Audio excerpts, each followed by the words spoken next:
want them to be the same person. Let's dive in. The Retirement Readiness Podcast with Tim Regan and Katie Umland. Presented by Prairie View Wealth and Tax Advisors. Live your 2 life. So that's exciting. Exciting. Wow. You know what? Maybe we should really think about this, because I think that's how we start every episode is like, oh man, we have some riveting content today. Like maybe if every topic we feel that way. Yeah. Well, that's right. I think just your natural personality just livens it up anyway. It does. Yeah. It takes care of the problem. Well, and I think really the conversation is, in my mind, why do I have 2 people that I'm talking to in separate kind of silos? Mm-hmm. It kind of seems like they're both supposed to be doing some similar stuff. Yep. Should I be talking to 2 different people? Should I have one person just? And I feel like whenever you're talking to one, they always are saying like, talk to the other person about that. For sure. Or like you're kind of getting ping ponged a little bit back and forth. Absolutely. And you're like trying to relay messages, but you're like, I don't really understand what I'm supposed to be asking. Yeah. Well, and the thing that I like to think about sometimes is when Sarah and I built our house, we had a landscaper come out and he had done like a landscaping design, and he was trying to sell us sprinklers as well.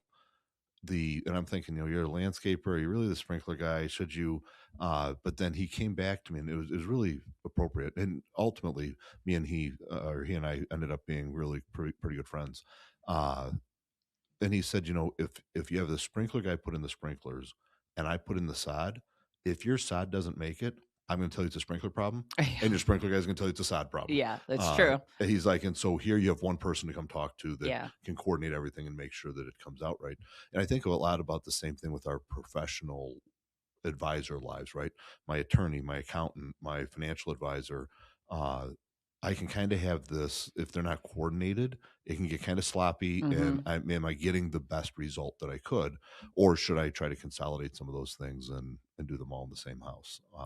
Well, and that's kind of similar to getting off of accounting. Like you also have a company that you use that writes, now I can't think of it. The estate plans? Estate plans. Yeah. Thank you, goodness sakes. Yeah. Okay, so I would have helped you sooner than if I gave you anything. Anything. Yeah. It wasn't just me wanting to watch you be painful. And but maybe let's have a couple more drinks. I know. Or maybe I should have changed what's inside the cup.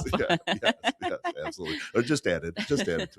Okay, so more concisely, you also, and it's similar to an accountant, you also use a software that helps build estate plans. Correct. So you don't have to, as a client, you don't have to tell your clients, hey, go find somebody that can write an estate plan. Yeah, 100%. What happens is ultimately, like if you go down that estate planning route, I can tell you what's going to happen. You and I are going to sit down today, and we're going to uncover that you don't have the appropriate estate documents. And we're going to say, hey, you know what? You should go do that. By the way, here's a list of 3 attorneys that we know. We like them. You should go talk to them. Next year, we're going to sit down to review. We're going to say, how's your estate plan? Yeah. Oh, you need an estate plan. Yeah. Here's the list of 3 attorneys again. You go out. And so what happens is by us being able to coordinate it all in-house, that really turns into us saying, okay, you're here.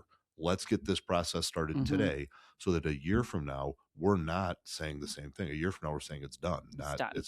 And ultimately, it's actually caring for your clients. Like 100%. Because it's one thing to get advice, but the follow through, like you're actually making sure they're protected. Absolutely. Well, what ultimately happens there too, just as an aside, and I know we talked about the accounting thing, but I think this ties in perfectly. With an estate plan, many times people have a trust. That trust is a document that tells people what to do with the things that are in the trust. If you don't put anything in the trust, it does useless. You no good. It's a vessel that says do X, Y, and Z with the things in the trust, but there's nothing here, so it doesn't do anything. And what happens many times when it's disjointed and we say, hey, go talk to the attorney, once the client finally talks to the attorney several meetings later, many times the documents are drafted, but there's nothing put into that trust. So now it's really didn't do you any good. So having that all done inside of one place helps to coordinate everything and make sure that it's followed through from A to Z, which your accounting can be the same. I really wish we could get into more businesses and group them.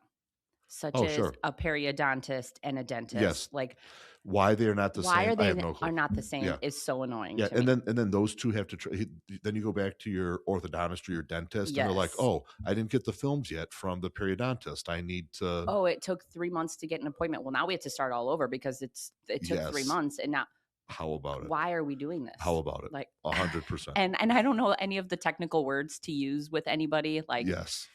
we need to have more monopolies in this country. Yeah. Well, and I think that what that all kind of goes to is this sense of like hyper specialization. Right. And we can, it's just as an aside, we can go down that medical field for a second. And there's actually a very distinct time, and I'll forget when it was. I think it was early 1900s, when the medical world decided that the body is not looked at as a whole, but it's looked as a sum of its pieces. Sure. And what that did is it started down this path of uber specialization, and it started down this path. That one of the things that Sarah and I argue about the most, not with each other, but complain about, I guess, the most within our Western medicine, is that you go to the doctor and they're like, "Why are you here?" And you're like, "Well, my stomach's upset." And they're like, "Oh, well, here's your medication for your stomach being upset." But they didn't ask you also, like, do you also have headaches? Exactly. Because right. if I asked you 3 more questions, we're we would have way had over a here. different And, diagnosis. oh, and by the way, you don't need that medication. We're going to adjust your diet a little bit, and we're going to have you change your sleep patterns. And I wish there was like, okay, now we're really getting down a we are, rabbit hole. We'll get back to accountants. But I wish there was like some few, and maybe there isn't. I'm just unaware of it. But some fuse of like Western medicine and holistic. Yes. If I need my appendix out, I want Western medicine. Yes. But if I have chicken pox, like, or even if I'm treating cancer. Or if, like something, yes, 100%. And if I need my leg amputated, I want Western medicine. Yeah. But if I like do have stomach ache and headaches and lethargic, and I want some like holistic. 100%. Yeah, I have inflammation in my joints and all that stuff. Yeah, it's so funny you say that. So a little sneak peek. One of the things we're building here in Frankfurt is that facility. So we're putting together, my partners in the building and I are putting together the concept around fitness meets wellness. Sure. And so the idea is that we'll have a place that people can come that'll have a chiropractor, they'll have a naturopath, they'll have cold plunge. They'll have workout facility, they'll have recovery facility, but they'll also have medical practitioners that are on site, so that when you're there, you can start talking about what should my diet look like, what should my recovery look like, how should I supplement, not from a take 87 different things, but how do I know, should I be taking some supplements that maybe I'm not even thinking about type of stuff. And so we're actually looking to build that. That's cool.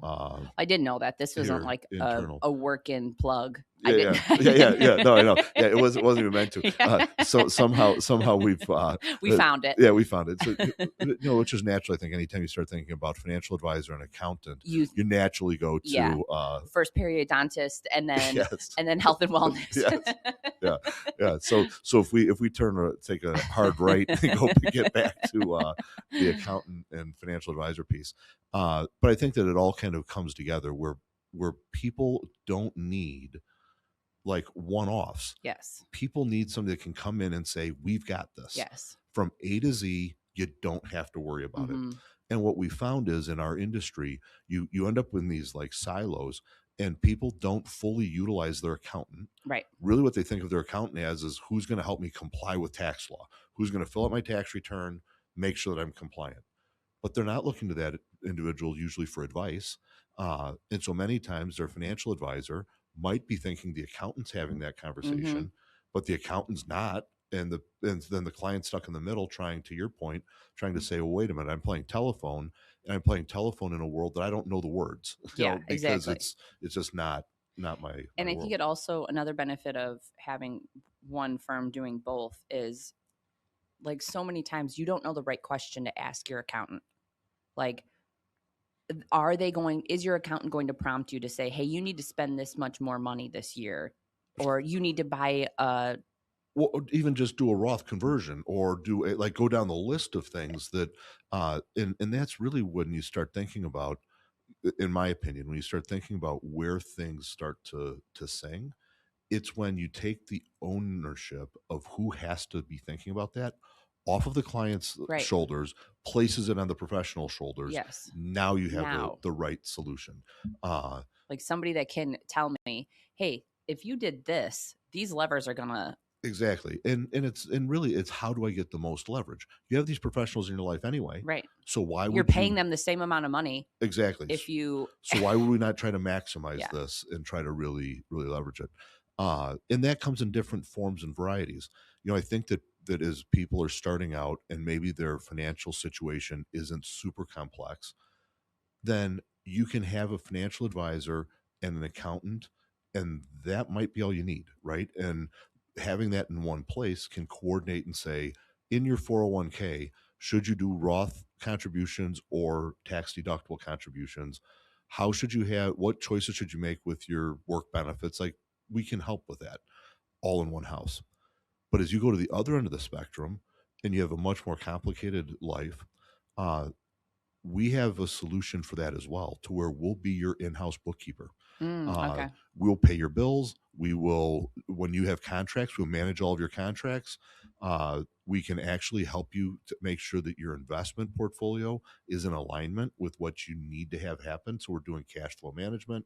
We'll put together a balance sheet every month. Like, So is this for businesses or personal or both? both. Both. Yeah, Okay. both. And so at that end of the spectrum, think of the person who probably has, $10 million of net worth, maybe has multiple rental properties, industrial property maybe, and so they have a lot going on. That's a lot to keep track of. Sure. Well, you don't have to be the one that keeps track of that, Mhm. and you also don't have to be the one that knows that you can, what schedule can you depreciate what at, and how does that fit into the overall. No, that can be our Sure. responsibility. uh, but that only happens when you start bringing these services back All into together. one house that they can help you to do that. Even as simple as, uh, somebody says, you know what, we think we want to have rental property. Sounds great. Sounds easy. I go buy a place and I get people in there. Well, what liability are you taking on? Should it be owned inside of your trust or individually? Should you own it in an LLC? What, like, those can be decisions that have a pretty big effect on, is this really going to be, am I maximizing this or not? And to try to have the individual become the expert and go between their advisors, and it falls apart pretty quick. So I could see somebody who, isn't your sister and trusts you saying, okay, the benefit of having different professionals is kind of a checks and balances. Sure. So it could be it could be very easy for having one firm do kind of being eyes on all of your finances and being the only eyes on your finances to 100%. And so to get fancy with it. yeah. So what do you think about that, or what's your opinion? I think there's a couple of thoughts with it. First, you just have to look at what the protocol is, right? And we have written protocol that says, here's how we manage your affairs, and here's where you have control, and here's where we can act on your behalf. But ultimately, we're reporting to you every month, and so you get to see completely what's going on. The other question that I would ask, kind of in reverse, would be, that could be theoretically true that you have checks and balances, but if neither one knows what the other is doing, how much are they checking and balancing? Mhm. Right. And if anything, it's worse because you think that there's checks and balances and there aren't. So you think somebody is checking. No, exactly. And so the example I like to use with that is, if you think about, many people will have, let's just look at the investment world. They'll have a 401k that, from the place that they're currently working at. They may have a 401k from an old place that they've never done anything with, and it's just kind of floating out there. And then they have this account that their grandma started for them when they were a kid, that's also out there. Not to mention the fact that they have a spouse who has a similar setup. So they have 6 different accounts, as an example. Each one of those 6 accounts has investments with different names. One says ABC Growth Fund. The other one says 123 Growth Fund.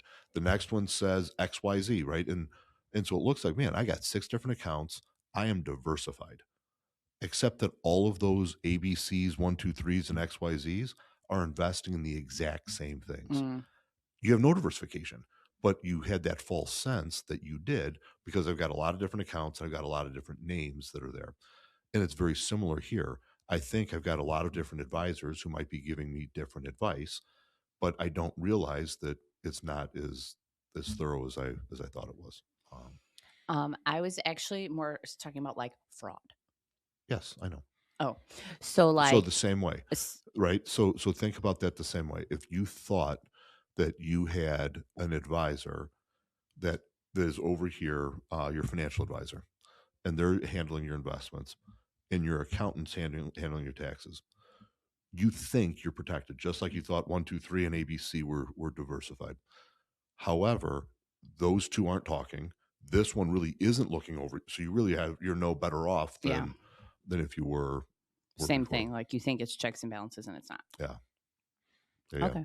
And so and there too, like uh I kind of go back to Andrew Carnegie, I think is the one who said it. Uh Everybody talks about don't put all your eggs in one basket. And his philosophy is the opposite. Pick a winner, put all of your eggs in that basket, then guard the basket, right? Mm-hmm. And so what you have to look at is say, for us and for my financial picture, do I want to have coordination? Do I want to make sure that everything's being looked at proactively, and then I just have to put safeguards in place to make sure that that basket is protected? And from our perspective, the benefits to doing that far outweigh having this perceived sense of being protected because you feel like you're diversified more. So you were talking about like businesses and bookkeeping for either businesses or Yeah, personal. personal that Yeah, like have kind of a lot going on. What about like people that are older that don't want to or can't take care of their own? yeah, for sure. We can play a role there. The 100%. That is a place that we can step in. The biggest thing is just again making sure that you're working with somebody that has the wherewithal to keep an eye on it, right? And so we would probably want to work with a power of attorney to make sure that that power of attorney that when we're reporting back that says here's what's Somebody's going on, somebody paying attention has and eyes on it and that kind of stuff. Because also, in this we open ourselves up to a lot of vulnerability as well. Because if somebody decides that they want to say, hey, what happened here and why did this happen, we're taking risks there, right? And so we would want to make sure that whomever we're working with is also doing those checks and balances because we're not looking to have any vulnerability there either. yeah. So Okay. I was just curious, like if that's something that you're a path you guys are going down it's not a with. primary path. It is a path that we can. Really, in that world, what I'm thinking about is it's almost like Katie, if you think about you and Alex, how easy is it to have groceries delivered? It's Way too easier, easy. Yeah. right? So much and easier. and so what can happen is your money can eventually start getting that way. Where Alex right now, I don't know, probably always will. He'll have 8 spreadsheets that's keeping track of stuff. Yeah. But there may come a point in time where you're like, listen, all these kids, we have grown financially, and so our financial life is a little more complicated. Uh, we're not staying on top of it, at least not the way that we think we should, nor do we want to. That's the reason why I have somebody mow my grass, right? Right. Because Exactly. not the thing I want to do. And so I can now hire somebody that can come and manage my financial affairs, making sure they're staying on top of it, making sure everything is coordinated, uh, and taking that off of my plate. So now I can focus on the things that give me higher and better uh, value in my life. So yeah. So from our perspective, which is part of the reason why uh, you see that we recently purchased an accounting firm. I say recently; it's been several months now, but I was just going to say, fairly have we recent. announced that you have a Cincinnati We accounting have a office? Cincinnati That's office. exciting. It is exciting. Yeah, Timmy's excited, right? He's there every day, and Yeah, so that's that's where pretty cool. Timmy goes to school is Yeah, Cincinnati, and for a little bit of time at finishing up least. Yeah. in the spring and then staying there. Yes. Much to Sarah's chagrin, of course, Yeah. but So is it? I know it's an accounting firm. Is it going to be also Prairie View Wealth also, or is it just going to stay? Yeah, so we technically have two different businesses: Prairie View Wealth, Prairie View Tax. But those businesses will come together, and that's what you notice. We now our business or do business name is Prairie View Wealth and Tax Advisors, because again, the more we can have coordination, consolidation, the better off our clients are going to be. Many times we're giving clients tax advice, but we're not executing on that because that wasn't a business we were in, and now we can just complete the circle and make It's sure awesome. It's the taken care same thing, like you said, like you should be doing this, and then you hand it off and hope that they execute on it. But that's awesome that you guys can just like full circle. 100%. Yeah, and so the idea would be that as people come in, regardless of where they need to meet, we need to meet them at, we're ready to do that and ready to do it in a way that is comprehensive, full circle. So to your point, that's what we started offering the estate planning work. That's why now we'll start doing some of the tax compliance work as well as the accounting work. So we're looking forward to it. Yeah. And so many times, at the end of the day, our encouragement is make sure you do have a tax professional, whether it's us, whether it's coordinated. You should at least have a tax professional. Make sure you do have a financial advisor. Make sure you do have some legal support, not just for estate planning stuff, but for other things. And if you're looking for a place that can help put all of that into one package, that is what we're here to do. But regardless if you do or not, you need to have all three of those advisors as part of your team. Good advice. Yeah. So we'll see. So tell me about Twinskies. They are almost 6 months old, and it is starting to get wild. I can imagine. Are they starting to army crawl at all, or not quite yet? Weston is close. Our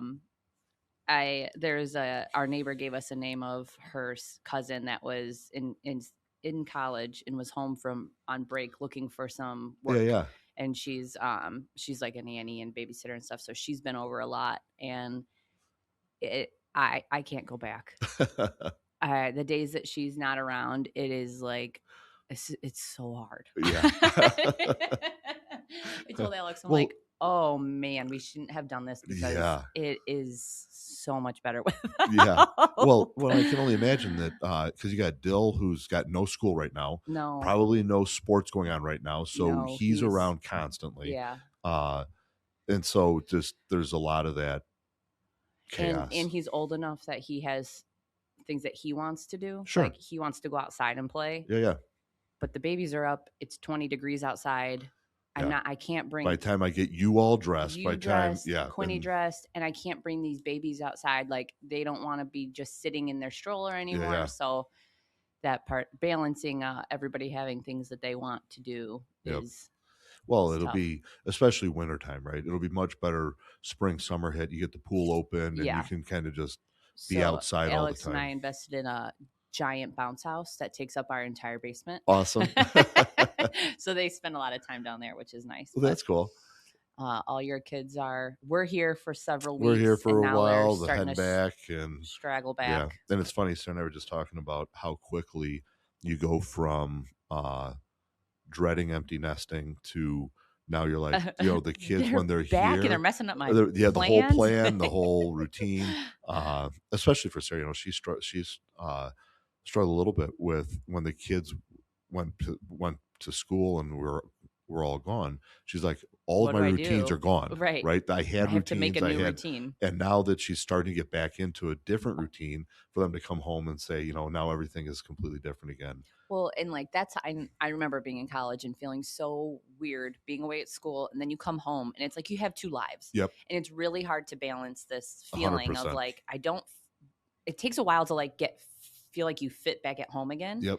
And then once you do, you kind of get used to it again. But I would imagine that you guys feel the same. Oh, 100%. Well, and what's crazy is like we got into this routine, probably a bad routine. We've talked about it before, but we literally eat out 4 or 5 times a week. Yeah. Well, that's great when it's Sarah and I. Well, now the kids are complaining. Can't we just have a home cooked meal? And we're like, all right, whatever. And then fine, can you do it? Yeah, exactly. And then because we're used to the house is clean and it stays that way. Right. And now it's not. And not to mention the fact that now when we're going out to eat 4 or 5 times a week, my bill It's just not 2 doubled. people. It's exactly. And so we're just trying to figure out what normal is and what that looks like. And you guys are spending some time away. We That's are exciting. We are, yeah. Sarah and I will be spending a couple weeks in Grand Cayman. That's awesome. Month of That's February, really the first time you guys have done a couple weeks, like a longer trip. Yeah. We've done those road trips style. done the road trips when the kids were little, but not just Sarah and I. And it's a trial run. My goal has always been to spend the month of February somewhere warm. I think that'd be really good for us. And so we're doing 2 weeks, see where that goes, and see if we can kind of let it expand. Are you doing from like there. resort, or are you trying like a? We did like Airbnb kind of deal. We've got a 2-bedroom condo. We told the kids whoever wanted to pay for their airfare could come down. We got room so they could hang with us during the 2 weeks if they wanted at some point. But that way, because the hard part about resort for that length of time is, I know we'd like to go out to eat, but at some point I want to be able to cook. And it's the same food. It is. After a week, it's like, okay. I'm ready. Yeah. And I don't need to have to go to breakfast, lunch, and dinner. Like I can, spread that out a little bit too. So, so it's exciting, and hopefully it'll be everything we're hoping it is. And maybe next year you can fly yourselves there. That'll be a plan. Okay. So, well, awesome. Thanks for joining us this week. We hope you tune in next time. Be well. The Retirement Readiness Podcast with Tim Regan and Katie Umland. Presented by Prairie View Wealth and Tax Advisors. Live your 2-comma life. Learn more at pv-wp.com. And while you're at it, don't forget to subscribe to the Retirement Readiness Podcast on your preferred podcast platform.